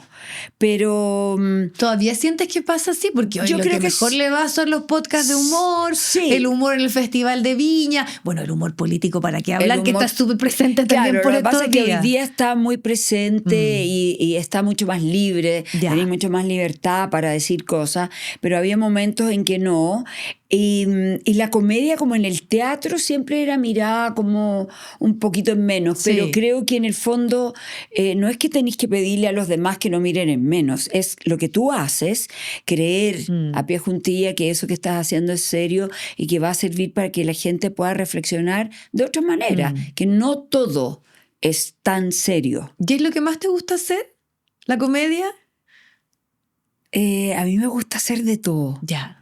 A mí me gusta el teatro serio, me encanta. Estás con compañías jóvenes como los Bonobos, haciendo cosas bien experimentales, bien interesantes también. Súper interesante. Y bueno, ellos tienen mucho humor. Sí. Un tremendo humor, pero un humor muy incómodo. Y eso es muy bonito. ¿Y eso te gusta más? Porque el humor incómodo, la sátira, la ironía, yo creo que exige mucha inteligencia. Y me pasa que de las cosas que uno se ríe en complicidad, que son inadecuadas, se genera al tiro un vínculo. Sí, claro. ¿Sí o no? Cuando uno tiene un amigo, se encuentra con alguien que se ríe de las cosas que no se debería reír, hay ahí algo que es Sí. una conexión, que es muy única. Sí. Bueno, yo creo que hay muchos tipos de humor. Muchos, o sea, tenéis como el humor de, no sé, pues del texto, el humor del personaje, el humor como de la caída. El humor se puede dividir de verdad en mucho y cada uno tiene su propio humor, pero es verdad, este humor incómodo es muy entretenido. Para mí estar trabajando con los Bonobos es un tremendo placer y un tremendo honor, porque bueno, son todos jóvenes y la cabeza de Pablo Manzi es una cabeza que llega, no sé, a unos... Es ilimitada, Sí. te podría decir. Y a mí me pasaba que cuando los veía a ellos, yo me reía mucho, pero me daba cuenta que de repente me estaba riendo totalmente de mí. Y era como lo que dices tú, Pero mirar yo para creo el que lado está- y decir, oye, estamos ahí, somos nosotros, Exacto. se están riendo de O nosotros. sea, yo creo que hay que partir siempre desde esa capacidad de reírnos de nosotros mismos, o sea, desde la individualidad, pero también de forma colectiva, de nuestra idiosincrasia. O sea, si perdemos eso, lo encuentro un poco peligroso. Y eso ha estado en el debate en el último tiempo. Hay algunos que creen que ya hay cosas de las que efectivamente ya no corresponde reírse o que hay muchos estereotipos en los cuales se abusó. ¿Cómo lo ves tú? ¿Hay límites o no en el humor? Yo creo que no debiera haber ningún límite, porque el humor es precisamente eso, la capacidad de abarcar otras cosas, la capacidad de explorar, y evidentemente que tiene que reflejarnos, porque cuando uno se ve reflejado es cuando más risa te da. O ver reflejado a otro. Pero sí creo que hoy día está restringido, que hay cuestiones, a mí me encantaría hoy día reírme de muchas cosas. En el podcast, por ejemplo. ¿De qué no te puedes reír? A ver, cuéntanos. A mí me Nadie va a saber, No, Coca, claro, nadie va a saber. Nadie No, va a saber. a mí me gusta reírme de la gente. Ya. Me gusta reírme como de la persona que dice, habla de determinada manera, de ciertos sectores, pero también está como el cumplir ciertos requisitos o mandatos que también hemos empezado nosotras a adquirir, porque las mujeres también hemos empezado a exigir seriedad en Sí. ciertas cosas. Primero, que no se rían de nosotras y que este humor machista, ¿no? Nosotros también lo hemos tomado como una batalla, por lo tanto ya también tenéis que responder a eso, pero sí, dan ganas de Ya, pero estás palabras. así en la de- revolución de las viejas como un poco como apretando de repente, porque yo sé que hay contexto y hay situaciones en las cuales, claro, pero es como limitar tu esencia de repente, ¿no? Tener que... No, pero nosotros, las dos, digamos, la Patricia y yo, bueno, hay veces que nos limitamos. Hay veces que nos limitamos, Pero ¿contra quién quieren disparar políticamente? Sí, claro. Ya, eso Sí, es. claro. ¿Y eso Políticamente. está difícil hoy, crees tú? O sea, yo creo que estamos entrando en un momento bien difícil. Como que yo siempre de verdad trato de que sea la risa lo primero, pero también hay momentos en que estoy entrando en la indignación. Creo que está difícil, están ocurriendo cosas que de repente uno dice, perdón. ¿Qué te indigna por estos días? Se está persiguiendo a la gente políticamente. Por ejemplo, acaba de pasar esto del Hospital de San Antonio, donde hay la directora que la removieron de su puesto porque invitó a trabajar con ella a Janet Vega, que se supone que, bueno, que es de otro lado, es de otro pensamiento, es de izquierda claramente. Y entendiendo todos los problemas que tenemos de la falta de especialistas, que es algo que tiene en crisis felices, la salud pública. Debieran estar felices de decir, pucha, hay alguien que quiere venir y que va a poner lo mejor de ella, porque además es alguien que está muy capacitado para hacer lo que fue a hacer.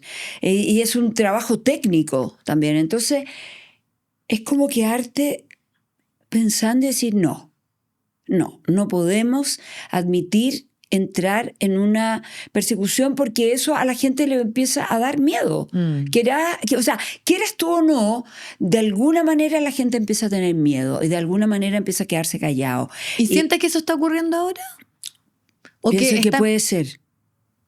Sí, pienso que puede ser. O que acumular, ¿me entendí? Una bomba que puede explotar en cualquier minuto.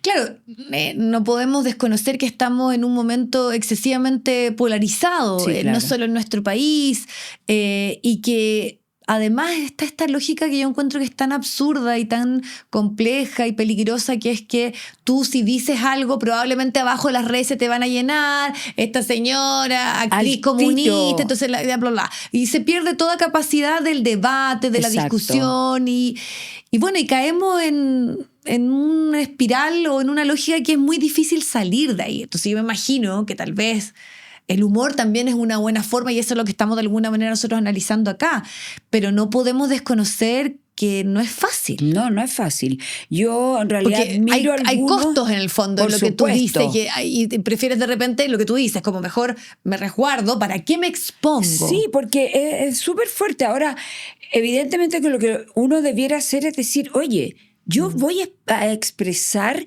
lo que pienso. Si lo voy a hacer, lo hago con respeto, o si tú consideráis que no es con respeto, bueno, no sé, me quiero reír de algo, pero ¿dónde está nuestra tolerancia para, no solo por decir la frase hay que ser tolerante? No, porque la tolerancia te permite que tú podáis compartir con otro, discutir, reflexionar, porque es verdad, nos vamos quedando cada uno con su manera de pensar.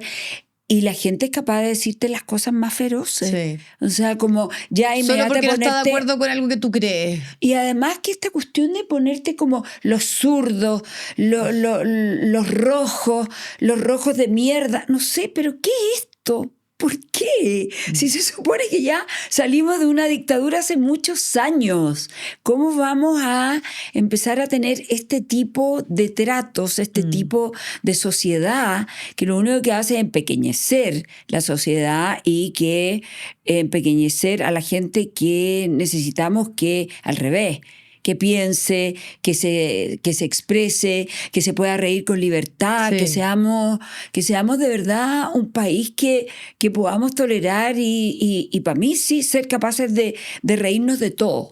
Es muy riesgoso cuando se pierde esa posibilidad de discernir, de debatir, o sea, y lo estamos experimentando como humanidad, creo yo. Y a tu parecer, Coca, ¿qué pasó? Porque en el fondo esto se debate desde el punto de vista político. Nosotros lo hemos conversado, qué sé yo, con exponentes de la literatura. Bueno, la misma Manuela Infante, acá tuvimos una interesante conversación con ella. Me encantó. Claro, que ella planteaba su punto, pero tú que has estado como en mundos que también pertenecen un poco a lo que decimos como a la industria o al mainstream, que estás en este podcast súper exitoso, La Revolución de las Viejas, estás hablando de los temas que a ti te interesan, que te importan, lo pasas bien, estás en teleserie, has tenido un camino súper, además, como reconocido en la televisión, en la popularidad. Entonces, y has estado como figura pública también. ¿Qué piensas tú que está pasando? ¿Cuál es tu análisis de lo que estamos viviendo por estos días? Yo creo que es muy difícil en lo que estamos entrando, como estos son un lado y este es el otro lado. O sea, de verdad creo que necesitamos conversar Cuando digo conversar es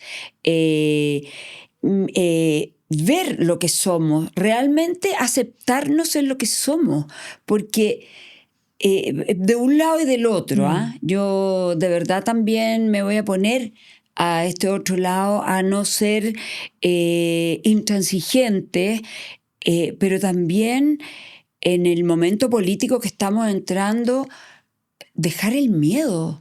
Sí, claramente la derecha es muy miedosa, tiene siempre miedo y nos tiene miedo a nosotros, a los artistas, por decir una palabra, o a los actores, o a la gente que se expresa en el arte. ¿Y por qué sientes eso tú? Porque sí, porque es miedo porque evidentemente que está mucho más libre, somos más libres para poder expresar, somos distintos, tenemos mucho más diversidad, pero debiéramos ser esta diversidad en todo el país. Y el otro día escuchaba que decía alguien como que los zurdos se apropian de la cultura. Es que, ¿cómo nos vamos a apropiar de la cultura? Lo que pasa es que hay una libertad mayor. Claro. La palabra libertad, yo creo que a la derecha le provoca mucho miedo. Y además ese facilismo del discurso, del fondo cuestionar, porque ahí podemos entrar también en otro debate que ha estado presente.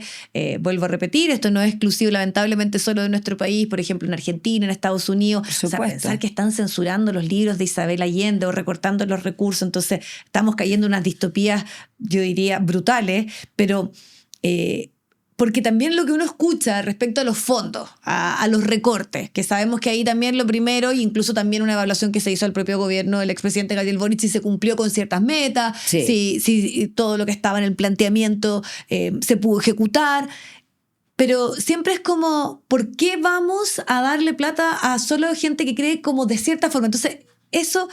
¿Por qué ha sido tan difícil de entender el rol que se cumple de educación, de integración, de comunidad? A mí me llama la atención que todavía este tema persista. Sí, es verdad. Es así y se ve como que... Yo creo que, te juro que creo que es miedo. Es como el miedo a decir, no, vamos a parar esto porque esto se nos puede venir encima. Pero yo creo que la ecuación es otra. Yo creo que la ecuación es abrir la cabeza, abrir la mente y mirar. Fíjate que me he dado cuenta en estos días que el presidente elegido por muchos, porque eso es una realidad, está hablando con rabia. Si es el presidente de todos, ¿por qué nos habla con rabia a los que supuestamente no pensamos como él? O hay poco amor, hay un trato, porque yo tengo hartas críticas con Boric, encantándome, por supuesto que voté por él, pero no por eso dejo de tener críticas. Sí, claro. Pero los discursos de Boric eran una belleza en términos de que realmente le hablaba a cada ser humano. No por nada los niños se encantaban con este presidente, porque ahí había una dulzura y unas ganas de comunicarse con todo. Puede que todas sus gestiones, lo que él prometió, puede haber cometido muchos errores, puede que no se hayan alcanzado cosas.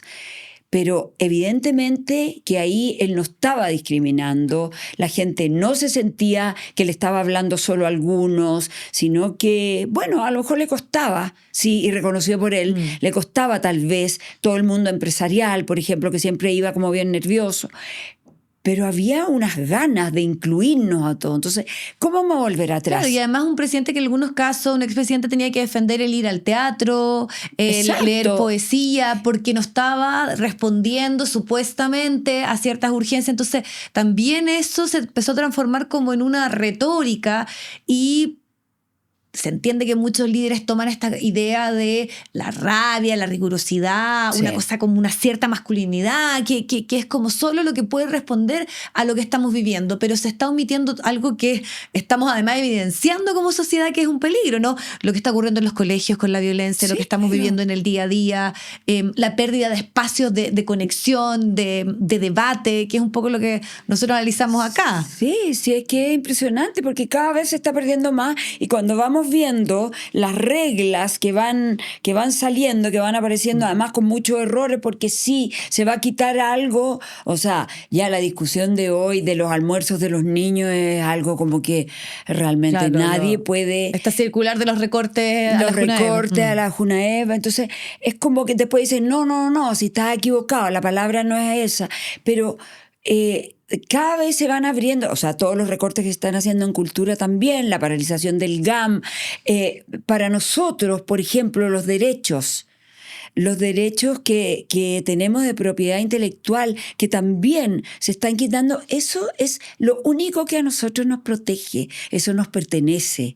Esos son nuestros derechos para garantizar que nuestro trabajo sea digno, sea que lo hacemos con mucho amor, porque de verdad todo lo que hacemos nosotros lo hacemos con mucho amor, no lo hacemos con rabia. Bueno, evidentemente que las manifestaciones artísticas pueden ser de todo tipo, ¿no? Desde la rabia hasta la más divertida, hasta la más genuina en términos de expresar lo que sientes. Ese es el diálogo, llamar, invitar a que nos expresemos, a que podamos conversar, a que podamos pelear, discutir. Pero, por ejemplo, yo, lo que ocurrió con la ministra en la Universidad de Valdivia, por ejemplo, ahí yo no estoy para nada de acuerdo que sea a punta de golpes, no. De violencia. De violencia, de maltrato, no. Ahí es precisamente entrar y dialogar, porque qué mejor espacio que la universidad para que tú puedas debatir ideas, con rabia, con todo lo que tú llevas, pero a debatir, a discutir. Que algo tan extraviado, lamentablemente, por estos días. Coca, pero me parece súper interesante lo que tú expones, pero yo además le incorporo un adicional que es una cierta bandera que además tú tienes desde hace un rato, desde la escritura de un libro, que es que también como sociedad vamos dejando ciertos grupos como que no tienen mucho que opinar, no tienen por qué participar, sobre todo los adultos mayores. Exacto. Y que además yo digo, no sé, vamos a vivir en promedio ¿cuántos? 100 años, entonces vamos a pasar gran parte de nuestra vida en esa etapa. Entonces tú ahora lo haces desde tus posiciones políticas, desde tus temas, tu interés, lo abordas también a través del humor con ahí la Pati en La Revolución de las Viejas, que le está yendo increíble. Que ustedes también sean voces por estos días, con posiciones claras, con propuestas, que estén en el debate. ¿Qué tan relevante además es? A mí me parece súper relevante. Por eso nosotros empezamos a hacer esto pensando precisamente en lo que tú acabas de decir. Vamos a vivir 30 años más de vejez. Eso ya está claro, ya la gente está escuchando y estás viendo muchas viejas, gente mayor de 90 años que están como felices de la vida cumpliendo años, pero eso también es un problema si es que no lo llevamos bien vivido. ¿Cómo vamos a mantenernos? ¿Cómo el Estado se va a hacer cargo de esto que, por supuesto, que te vas enfermando? Entonces, nosotros dijimos, bueno, necesitamos hacer algo con esto. Necesitamos decirle a la gente que sí, que es verdad, pero vamos entregando algunas herramientas y el humor a mí me parece que es una tremenda herramienta para este momento. Por eso también escribí el libro, porque, bueno, el libro siempre digo que en realidad no fue idea mía. Yo eso lo tengo que dejar claro porque en verdad escribir no es tan fácil.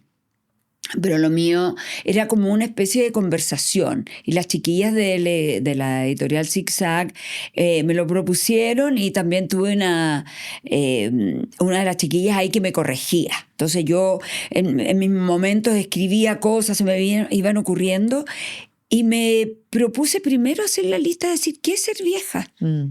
¿Qué es? Porque tampoco ni siquiera nos dejan ese espacio. O sea, ya somos viejas cuando ya, me entendí, ya estamos corridas para el lado. Entonces, Fue como que yo así. creo que esa es la forma más clara de decir que alguien la está sacando del sistema, Exacto. más allá de la edad que uno tenga y de las actividades en las que probablemente todas las mujeres por sobre 70 también están por estos días, que están ayudando en la crianza de sus nietos, Exacto. están también en la, o sea, no sé, en la vitrina pública. O sea, ¿cuántos presidentes tenemos desde Donald Trump y otros que están con bastantes años sí, pues. ejerciendo incluso perversidades y nadie les cuestiona? No, ¿no? nada. Entonces, bueno, con las Desde mujeres... el punto de vista de la edad, mucho quiero más- decir. Claro, de la edad y además siendo mujeres. Es más difícil todavía. Por eso. Entonces, y yo dije, bueno, tengo que dirigirme a las viejas, pues a las viejas como yo. Claro, porque ahí realmente agarré el título y dije, bueno, sí, eres vieja. Y además con cualquier cosas que yo parte. conversamos de este libro que a mí me parecen fascinantes, por ejemplo, temas tabú como la sexualidad. sexualidad. O sea, ahí es como que, como que tú decías, esto todavía genera incomodidad. Sí, a la gente le da plancha. Mira, le da plancha a los jóvenes, le da plancha que los viejos hablemos de sexo, les da, es como no. Y le da plancha, por supuesto, a los viejos. Porque, claro, yo digo, bueno, pero si no vamos a tener la misma sexualidad de los 28, pero tú sabes que en el deseo sí. El deseo se mantiene intacto, Vivi.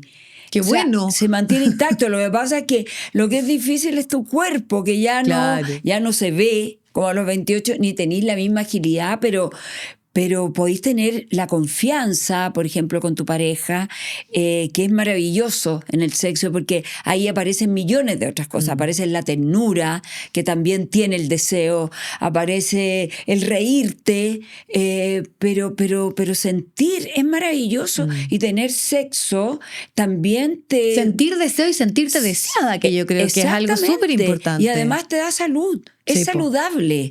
Entonces, muchos de nosotros creemos que los mayores no tienen sexo. O sea, bueno, es tu creencia, pero ellos sí lo tienen a puerta cerrada y se manifiestan diciendo que es fantástico, que es bueno, que es saludable y que es rico, como ha sido siempre el sexo rico. Entonces, yo dije, tengo que hablar de eso. No puede ser que sigamos manteniéndonos. Y claro, tenemos las dolencias, tenemos los dolores, todos los días aparecen distintas cuestiones, tomamos miles de cosas, las vitaminas, eso va creciendo. El lugar de las pinturitas se va achicando, pero el lugar de los remedios se va agrandando. Y bueno, y tomarlo con humor y compartirlo. Sí, y Creo que es compartirlo. importante compartirlo. Perdona, compartirlo. Eso me gusta porque creo que tú estás haciendo un trabajo que, parte yo decía, desde esa llegada en las teleseries, donde también tus personajes de alguna forma abordan esos temas. Me pasa cuando yo veo a mis padres o a mis suegros que se sienten identificados con ciertas situaciones en el teatro, con esa obra maravillosa, con Jaime Badel, bueno, que estaba el Tito sí. Noguera, que es muy linda, que tiene que ver con esas etapas donde uno necesita ser escuchado.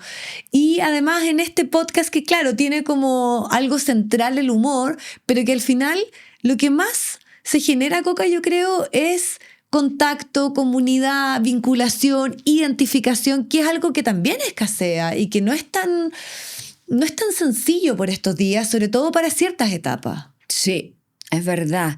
De hecho, nosotros, bueno, fíjate que curiosamente el público nuestro, el mayor público no es vieja, no es tan vieja. Son cuarentonas, cincuentonas, incluso hay algunos que Las nos del escriben. podcast, de la revolución Sí, de las las viejas, del ya. podcast. Es que todas estamos viendo un poco esa revolución, sí, y los temas que están ahí es de todos, son de es todas. verdad, y porque de hay gente que todos. nos dice, oye, tengo 30 años y me siento identificada con Obvio. ustedes. Sí, pero es verdad, compartirlo, la gente nos escribe y dice, ay, chiquillas, qué rico es poder escucharlas cuando parte la semana, porque me siento parte Mira. de ustedes y eso me significa llevar mi vejez de mejor manera. Voy alegre, pongo música. Es como no decirle a la gente, nuestra revolución está ahí. Es no obedecer a lo que supuestamente se espera de nosotros. No obedezcamos. No es que nos tengamos que quedar en la casa, no al miedo de salir, no al miedo de expresarte de una manera distinta. Sé tú. Y si tienes ganas, hay mucha gente que también que nos ha escrito y ha dicho, oye, bueno, me pasó con el libro, que una mujer me escribió y me dijo, Coca, yo siempre había querido escribir y nunca lo había hecho. Después de leer tu libro, estoy escribiendo. Mira. Y estoy manifestándome y estoy feliz porque estoy encontrando una nueva manera. Todavía podemos encontrar muchas maneras que ni siquiera sabemos. Con la obra de Jaime y Tito, que es una pena, te juro que extraño tanto a Tito, Sí. porque pensé que a Tito le quedaban por lo menos un par de años. Nunca pensé que se iba a morir. Y esa obra también nos trajo mucho cariño de vuelta. Fíjate que habían funciones donde de repente salíamos y habían hombres llorando. Nos tocó un día salir y una pareja que él lloraba porque, bueno, para la gente que no vio la obra, en esa obra era una oportunidad de la gente mayor, de que había tenido un matrimonio donde él no vio a su mujer, Sí. y sí su mujer vivió para que él pudiera cumplir todos sus sueños. Claro, que el personaje Jaime Badel, que es un caballero como mucho, ¿no? Un poquito más cascarrabia, más mañoso. Claro, más mañoso, Sí. como harto chileno, Sí, caballero como que se va muchos. poniendo mañoso. Sí. Conozco algunos. Y que te juro que lloraban, diciendo, Sí. quiero pedir perdón. Y que tiene que ver con la poca capacidad de los hombres de expresar Sí, sus po. emociones, que esa también es una cosa cultural que yo creo que eso se trabaja en la obra, que no podemos revelar, porque me imagino que la idea, bueno, yo sé que obviamente no está el Tito, pero es una obra que yo creo súper fundamental y que explora y toca temas que son súper importantes y necesarios, ¿no? Sí. Que es el hablar, el escuchar las emociones, el conectarnos, que eso está como ahí, ¿no? Como tema fundamental de lo que ustedes trabajan. Sí, está como tema fundamental y claro, y probablemente no sea pedir perdón, pero sí reconocer al otro. Y también lo que yo me he dado cuenta, cumpliendo años y todo, es que, y un mensaje también como para los hombres, es de verdad, o sea, nos queda harto rato porque vamos a vivir más, pero no nos queda tanto. Entonces, todo lo que tengamos ganas de decir o los miedos de decir, pucha que te quiero, pucha que ha sido importante para mí, pucha que te agradezco, son los momentos para decirlo, porque cuando tú abres ese pedacito, pasan muchas cosas buenas. Sí. Pero uno ha vivido, de joven a uno, entre que se le olvida, entre que no tenéis tiempo de andar reconociendo a otro o de andarle agradeciendo, no tienes ese tiempo, pero hoy día sí lo tienes. Y la posibilidad de que eso te abra una comunicación mejor, te sientas mejor y te sientas más libre también, de no estar tan reprimido con las emociones, porque somos bien reprimidos. Creemos que no, pero somos bien reprimidos. Y tal vez el humor... Y tal vez lo único que expresamos de repente y que dejamos que fluya es la violencia, el enojo, Sí, po. la molestia, pero las otras emociones, lo amoroso, la ternura, la sensibilidad, las vamos como limitando, y yo creo que especialmente pasa eso en ciertas masculinidades. Sí, claro. Y fíjate que creo que son tiempos donde la palabra ternura, por ejemplo, está adquiriendo como una cierta relevancia, como una cierta importancia, como que ya no es tan gansa. Porque Sí. antes era así como que, ¡ay, qué tierno! Es que no es lo mismo decir Porque que es una tierno. respuesta también a la rabia, ¿no? Exacto. Exacto, Sí. y una manera como de mirar con ternura también te permite reflexionar más, ir como más allá, mucho más que la rabia, sin duda. Coca, ha sido un increíble y precioso viaje poder escucharte, tus reflexiones, las cosas en las que estás y sobre todo tu mensaje desde las expresiones artísticas, desde lo que han sido tus años de trabajo y en tus posiciones, defenderlas. Así que te agradezco muchísimo y sobre todo que nos dejes esta invitación a emocionarnos más, a escucharnos y sobre todo que lo amoroso, lo tierno también esté presente en el debate. Gracias, Vivi, porque tú abres esas puertas también. Tú permites que en realidad uno se manifieste como es, y creo que todas las manifestaciones están permitidas, y la alegría, la ternura y el amor, finalmente, yo creo que nos van a servir mucho más en los tiempos que estamos viviendo. Acá está esa acción de resistencia que hacemos a través Así precisamente de la conversación y de tocar estos temas. Muchas gracias, Coca, un Gracias gusto. a ti, Vivi.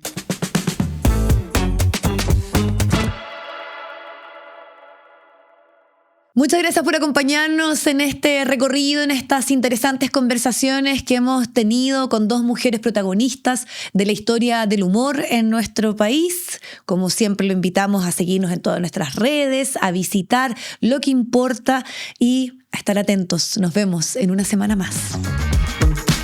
El estado del arte con Vivi Encina fue presentado por Movie, Grupo Planeta y Casa Editorial Lo que Importa.